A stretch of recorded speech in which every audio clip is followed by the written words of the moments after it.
ನಿಮಗೆ ನಾನು ಅಭಿನಂದನೆಗಳನ್ನು ಸಲ್ಲಿಸ್ತೇನೆ. ನೀವು ಜನಪರವಾದ ಹೋರಾಟವನ್ನು ಮಾಡಿದ್ದೀರಿ. ಜನರ ಮನಸ್ಸಿನ ಭಾವನೆಗಳಿಗೆ ಕನ್ನಡಿ ಹಿಡಿದು ಆಳುವ ಸರ್ಕಾರವನ್ನು ಎಚ್ಚರಿಸುವ ಕೆಲಸ ಮಾಡಿದ್ದೀರಿ. ಇದಕ್ಕಾಗಿ ನಿಮಗೆ ಅಭಿನಂದನೆಗಳು. ಭಾರತೀಯ ಜನತಾ ಪಾರ್ಟಿ ಹೋರಾಟದ ಮೂಲಕನೇ ಬೆಳೆದ ಪಾರ್ಟಿ ಹೋರಾಟದ ಮೂಲಕನೇ ಜನರ ವಿಶ್ವಾಸವನ್ನು ಗೆದ್ದ ಪಾರ್ಟಿ. ನಾವು BJP ಸರ್ಕಾರ ಇದ್ದಾಗ ನಾವು BJP ಶಾಸಕರು ಸ್ಪರ್ಧೆ ಮಾಡ್ತಿದ್ವಿ, ಅಭಿವೃದ್ಧಿಯ ಸ್ಪರ್ಧೆ ಆಗ್ತಿತ್ತು. ಚಿಕ್ಕಮಗಳೂರು ಕ್ಷೇತ್ರಕ್ಕೆ ಎಷ್ಟು ಅನುದಾನ, ಮೂಡಿಗೆರೆಗೆ ಎಷ್ಟು, ಕಡೂರಿಗೆ ಎಷ್ಟು, ತರೀಕೆರೆಗೆ ಎಷ್ಟು, ಶೃಂಗೇರಿಗೆ ಎಷ್ಟು ಅಂತ ಅಭಿವೃದ್ಧಿಯ ಅನುದಾನ ತೆಗೆದುಕೊಳ್ಳೋದಕ್ಕೆ ಹೋರಾಟ ಮಾಡ್ತಿದ್ವಿ.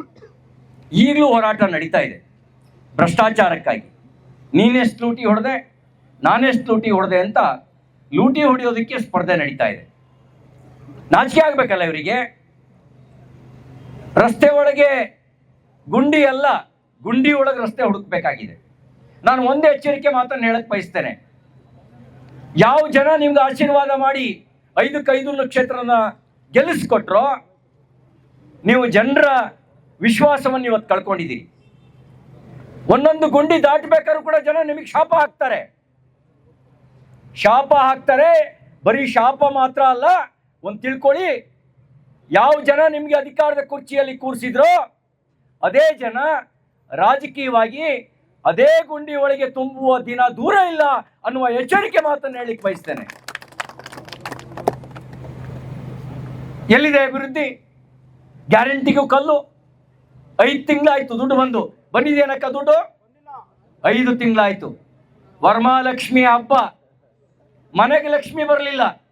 ನಿಮ್ಮ ಮನೆಯಲ್ಲಿ ಲಕ್ಷ್ಮಿ ಇಟ್ಕೊಂಡು ಪೂಜೆ ಮಾಡಿದ್ರಿ, ಬಡವ್ರ ಮನೆಗೆ ಲಕ್ಷ್ಮಿ ಬರಲಿಲ್ಲ. ನೀವು ದುಡ್ಡು ಹಾಕಬೇಕು ಅಂದ್ರೆ ಜಿಲ್ಲಾ ಪಂಚಾಯತಿ ಚುನಾವಣೆ ಬರಬೇಕು, ನಗರಸಭೆ ಚುನಾವಣೆ ಬರಬೇಕು, MP MLA ಎಲೆಕ್ಷನ್ ಬರಬೇಕು.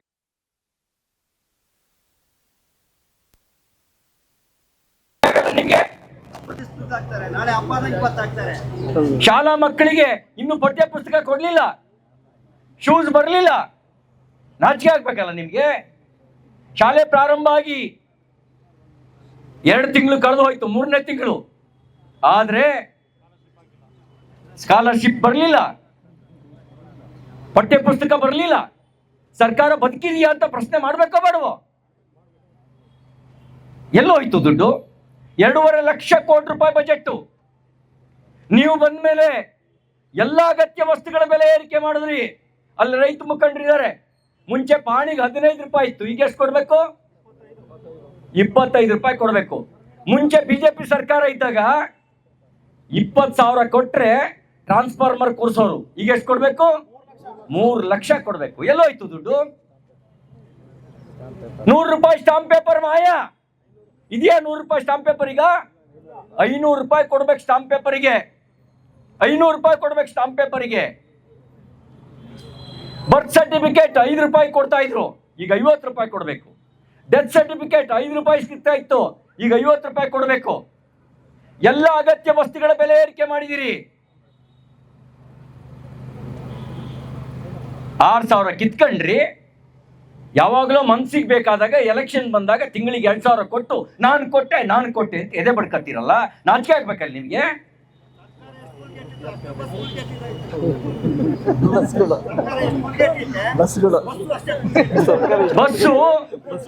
ಬಸ್ಸು ನಿಮ್ ಸರ್ಕಾರ ಹೆಂಗಿದೆ ಅಂತ ನೋಡೋದಕ್ಕೆ ನಮ್ಮ ಯಜಮಾನ್ರು ಹೇಳ್ತಾ ಇದಾರಲ್ಲ, ಅದು ನಿಜ. ನಿಮ್ಮ ಬಸ್ ನೋಡಿದ್ರೆ ಸಾಕು, ಬಸ್ ಹೆಂಗ ತಳ್ಳೋ ಮಾಡ್ಲು ನಿಮ್ ಸರ್ಕಾರನು ಹಂಗೆ ತಳ್ಳೋ ಮಾಡ್ಲು. ಬಸ್ ತಳ್ಳೋ ಮಾಡ್ಲು ಹೆಂಗಿದೆಯೋ ದಾರಿನಲ್ಲೇ ಕರ ಹಾಕಿರುತ್ತೆ, ಹಂಗೆ ನಿಮ್ಮ ಸರ್ಕಾರ. ನಾಚಿಕೆ ಆಗ್ಬೇಕಲ್ಲ ನಿಮ್ಗೆ? ಅಂದ್ರೆ ನಾಚಿಕೆ ಆಗ್ಬೇಕಲ್ಲ ನಿಮ್ಗೆ? ಇದ್ರ ನಡುವೆ ಗಾಯದ ಮೇಲೆ ಬರೆ ಇಳದಂತೆ 67,000 ಬಡವರ ಪಿಂಚಣಿ ಹಣವನ್ನ ರದ್ದುಪಡಿಸಿದ್ದಾರೆ. ಅಂಗವಿಕಲರು ಕಣ್ಣೀರ್ ಹಾಕ್ತಾರೆ, ವಯಸ್ಸಾದವರು ಕಣ್ಣೀರ್ ಹಾಕ್ತಾರೆ, ಮಾತ್ರೆ ತಗೊಳಕ್ಕೂ ದುಡ್ಡು ಇಲ್ಲ ಅಂತೇಳಿ. ವಿಧವೆಯರು ಕಣ್ಣೀರ್ ಹಾಕ್ತಾರೆ, ಶಾಪ ಹಾಕ್ತಾ ಇದ್ದಾರೆ. 67,000 ಜನರ ಪಿಂಚಣಿ ಹಣ ರದ್ದು ಮಾಡಿದಿರಲ್ಲ, ನಾಚಿಕೆ ಆಗಲ್ವ ನಿಮ್ಗೆ? 6,000 ಜನ BPL ಕಾರ್ಡ್ ಅನ್ನ ಕಳ್ಳ ನೆಪ ಇಟ್ಟು ರದ್ದು ಮಾಡಿದಿರಲ್ಲ, ಇದ್ರ ಮೇಲೆ ಬೋರ್ಡ್ ಬೇರೆ ಹಾಕ್ತಾರಂತೆ. ಅಷ್ಟು ಕೋಟಿ ಸ್ಯಾಂಕ್ಷನ್, ಇಷ್ಟು ಕೋಟಿ ಸ್ಯಾಂಕ್ಷನ್, ಎಲ್ಲೋ ಆಯ್ತವ ದುಡ್ಡು? ನೀವು ಸ್ಯಾಂಕ್ಷನ್ ಮಾಡಿರೋದ ನಿಜ ಆಗಿದ್ರೆ ಗುಂಡಿ ಹಾಕಿದವ ರಸ್ತೆನಲ್ಲಿ. ಈಗ ಹೇಳ್ತಾ ಇದ್ರಲ್ಲ ಹಾಂದಿ ಬಸ್ಕಲ್ ರಸ್ತೆ ಗುಂಡಿ ಹಾಕಿದವೆ. ಆದಿಶಕ್ತಿ ನಗರದ ಮಳಲೂರು ಗೆಂಡೇಹಳ್ಳಿ ರಸ್ತೆ ಗುಂಡಿ ಹಾಕಿದವೆ. ಜೋಳದಾಳ್ ತೋಡ್ಮಾವ್ ರಸ್ತೆ ಗುಂಡಿ ಒಳಗೆ ರಸ್ತೆ ಹುಡುಕ್ಬೇಕಲ್ವಾ? ರಸ್ತೆ ಒಳಗೆ ಗುಂಡಿ ಅಲ್ಲ, ಗುಂಡೆ ಒಳಗೆ ರಸ್ತೆ ಹುಡುಕ್ಬೇಕು. ಅಂಬಳೆ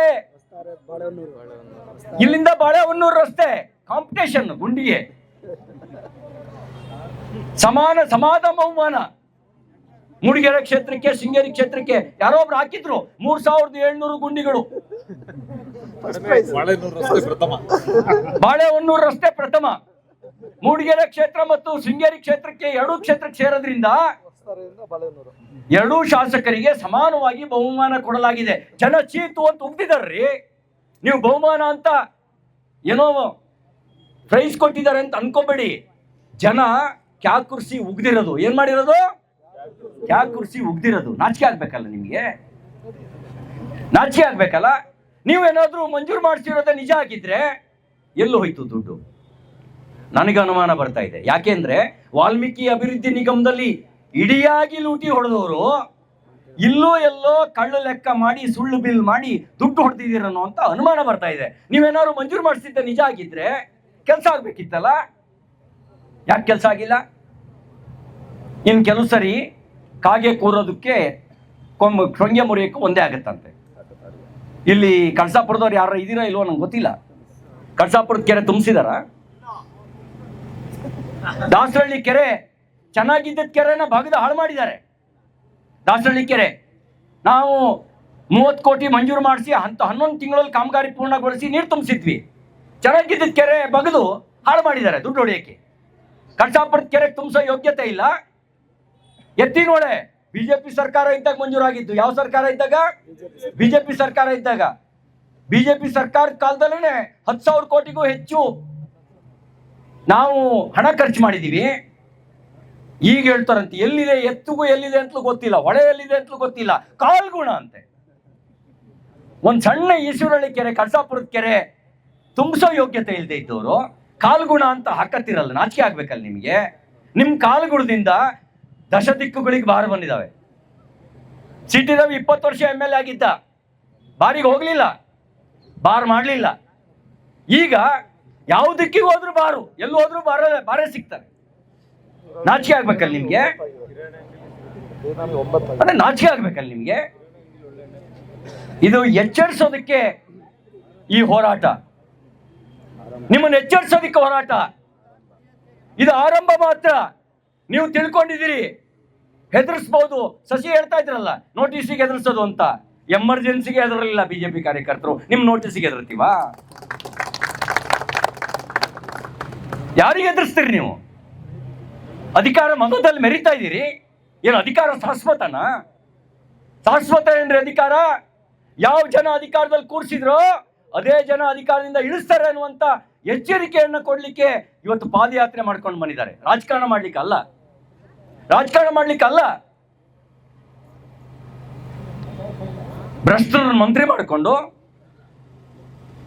ಜನಪರ ಕಾಳಜಿ ಇಲ್ಲದೆ ಬೆಲೆ ಏರಿಕೆ ಮಾಡ್ತಾ, ಭ್ರಷ್ಟಾಚಾರವನ್ನ ಬಂಡವಾಳ ಮಾಡಿಕೊಂಡು ರಾಜ್ಯದ ಶೋಷಣೆ ಮಾಡ್ತಾ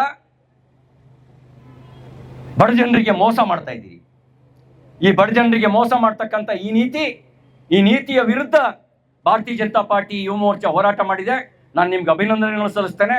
ಈ ಹೋರಾಟ ಬರೀ ಮೂಡಿಗೆರೆ ಕ್ಷೇತ್ರದಲ್ಲ ಆಗಬೇಕಾಗಿರೋದು, ಚಿಕ್ಕಮಗಳೂರು ಜಿಲ್ಲೆ ಮತ್ತು ರಾಜ್ಯದ ಉದ್ದಗಲಕ್ಕೂ ಹೋರಾಟ ನಡಿಬೇಕು. ಅದೇನ್ ಮಾಡ್ತಾರೆ ಮಾಡ್ಲಿ. ಎದುರಿಸ್ತೀರಾ? ಒಂದು ಮಾತನ್ನು ಹೇಳಿಕ್ ಬಯಸ್ತೇನೆ. 90ರ ದಶಕ ಇವತ್ತೇನು ಶಶಿ, ಸಿಂಧು, ಸಂತೋಷ್ ಕೋಟ್ಯಾನ್ ಈ ಥರದವ್ರು ಏನು ಹೋರಾಟ ಮಾಡ್ತಾ ಇದ್ದಾರೋ ಹಾಗೆ ನಾವು ಹೋರಾಟ ಮಾಡ್ತಿದ್ದು. ಯಡಿಯೂರಪ್ಪನವ್ರು ಬಂದಿದ್ರು ಆಲ್ದೂರಿಗೆ. ಆಗ ಒಂದು ಮಾತು ಹೇಳಿದ್ರು. ಅಲ್ಲಿ ಸರ್ಕಲ್ ಇನ್ಸ್ಪೆಕ್ಟರ್ ರವಿಕುಮಾರ್ ಇದ್ರು.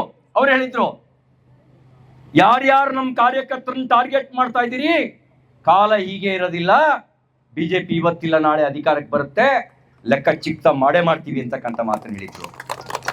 ನಾನು ಅದೇ ಮಾತನ್ನು ಹೇಳಿಕ್ ಬಯಸ್ತೇನೆ. ನಮ್ಮ ಕಾರ್ಯಕರ್ತರಿಗೆ ಸುಳ್ಳು ಕೇಸ್ ಹಾಕಿ ತೊಂದರೆ ಕೊಟ್ರೆ ಕಾಲ ಹೀಗೆ ಇರೋದಿಲ್ಲ, ಲೆಕ್ಕ ಚುಕ್ತ ಮಾಡೇ ಮಾಡ್ತೀವಿ ಅಂತಕ್ಕಂಥ ಮಾತನ್ನ ಹೇಳಿಕ್ ಬಯಸ್ತೇನೆ. ಅದಕ್ಕಾಗಿ ನಮ್ದು ಜನಪರ ಹೋರಾಟ, ಇದನ್ನ ಅರ್ಥ ಮಾಡ್ಕೊಳ್ಳಿ. ನೀವು ಡಾಂಬರೀಕರಣ ಮಾಡಿ, ನಾವೇ ಸನ್ಮಾನ ಮಾಡ್ತೀವಿ. ಇಲ್ಲದೇ ಇದ್ರೆ ಯಾವ ಜನ ಅಧಿಕಾರದಲ್ಲಿ ಕೂರಿಸಿದಾರೋ ಅದೇ ಜನ ರಾಜಕೀಯವಾಗಿ ನಿಮ್ಮನ್ನ ಗುಂಡಿಯಲ್ಲಿ ಮುಚ್ಚಿ ರಾಜಕೀಯವಾಗಿ ನಿಮ್ಮನ್ನ ಮುಗಿಸೋ ದಿನ ದೂರ ಇಲ್ಲ ಅಂತಕ್ಕಂಥ ಎಚ್ಚರಿಕೆ ಮಾತನ್ನು ಹೇಳ್ತಾ, ಮತ್ತೊಮ್ಮೆ ಹೋರಾಟದ ಬಹಳ ವರ್ಷಗಳ ನಂತರ ಮಧ್ಯದಲ್ಲಿ ಮರ್ತೋಗ್ಬಿಟ್ಟಿತ್ತು ಹೋರಾಟವನ್ನ ಮಾಡಿ ಒಂದು ರೀತಿ ಕಾರ್ಯಕರ್ತರನ್ನ ಮುಖಂಡರನ್ನ ಎಚ್ಚರಿಸುವಂತ ಕೆಲಸ ಮಾಡಿದಿರಿ, ಸರ್ಕಾರವನ್ನು ಎಚ್ಚರಿಸೋ ಕೆಲಸ ಮಾಡಿದಿರಿ. ನಿಮಗೆ ಮತ್ತೊಮ್ಮೆ ಅಭಿನಂದನೆಗಳನ್ನು ಸಲ್ಲಿಸ್ತಾ ಬಿಜೆಪಿ ಜನಪರ ಹೋರಾಟವನ್ನ ಮುಂದುವರ್ಸೋಣ. ನಾವು ಯಾವುದಕ್ಕೂ ಹೆದರೋದು ಬೇಡ. ಜೈಲಿಗೆ ಹಾಕ್ತಾರೆ ಹಾಕ್ಲಿ, ಆ ಜೈಲಿಗೆಲ್ಲ ಹೆದರ್ಕೊಂಡು ಕೂತ್ಕೊಂಡು ಮನೇಲಿ ಕೂತ್ಕೊಳ್ಬೇಕಾದ ಅವಶ್ಯಕತೆ ಇಲ್ಲ. ಏನಿದ್ರು ನಮ್ದೇನು ನಮ್ಮ ಜನಪರವಾದಂಥ ಹೋರಾಟವನ್ನು ಮುಂದುವರ್ಸೋಣ ಅಂತಕ್ಕಂಥ ಮಾತನ್ನ ಈ ಸಂದರ್ಭದಲ್ಲಿ ಹೇಳಿ ಎಲ್ಲರಿಗೂ ವಂದಿಸಿ ನನ್ನ ಮಾತು ಮುಗಿಸ್ತೇನೆ. ಭಾರತ್ ಮಾತಾ ಕಿ, ಭಾರತ್ ಮಾತಾ ಕಿ.